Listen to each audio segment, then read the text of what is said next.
350 ரூபா விற்கிறோம் டீ நகர்ல. இங்க வந்து நம்ம கம்மியா தான் கொடுக்குறோம். இங்க 250 ரூபா கொடுக்குறோம். 350 ரூபா 450 ரூபா விற்கிறாராம். இங்க நம்ம சந்தையில பாத்தீங்கன்னா 250 ரூபாய்க்கு விற்கிறாரு. ஓப்பன் டாப் அதுல அம்பர்லா டாப் நிறைய இருக்கு. இந்த மாதிரி அம்பர்லா டாப்ல வச்சுக்கிறான். அம்பர்லா டாப் இதெல்லாம் நம்ம டீ நகர்ல 800 ரூபா விற்கிறது. இங்க 400 ரூபா 450 ரூபா விற்கிறோம். பாதி பேர் விற்கிறோம். நல்ல பிரைஸ் வைக்கிறாங்க. கம்மியா எடுத்து கொடுக்குறோம். டீ நகர்ல கடையில வந்து அவர் வந்து விற்கிறாரு. இந்த சந்தைக்கு மட்டும் இந்த ரேட் வைக்கிறாங்க. மாடல் நிறைய இருக்கு. இதுல பாருங்க நிறைய கலெக்ஷன்ஸ் மாடல்லாம் இருக்கு. இது பாருங்க பியூர் காட்டன் நைட்டி. இது பைப்பிங் மாடல். இது நாங்க டீ நகர் 300 ரூபா 350 ரூபா வைக்கிறோம். இங்க 250 ரூபா கொடுக்குறோம். நல்ல கிளாஸ். இதே கம்மியில 200 ரூபாய்க்கு நம்மகிட்ட இருக்கு. எல்லா இடத்துலயும் வச்சிருக்கோம். 200 ரூபாய்க்கு நம்ம நைட்டி இருக்கு.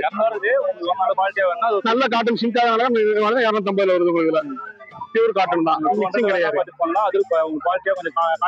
மாடல் நிறைய இருக்கு. இதுல கலர் நிறைய இருக்கு. இதுல பியூர் காட்டன் தான். மிக்சிங்கே கிடையாது. நல்லா இருக்கு. மாடல் நிறைய இருக்கு.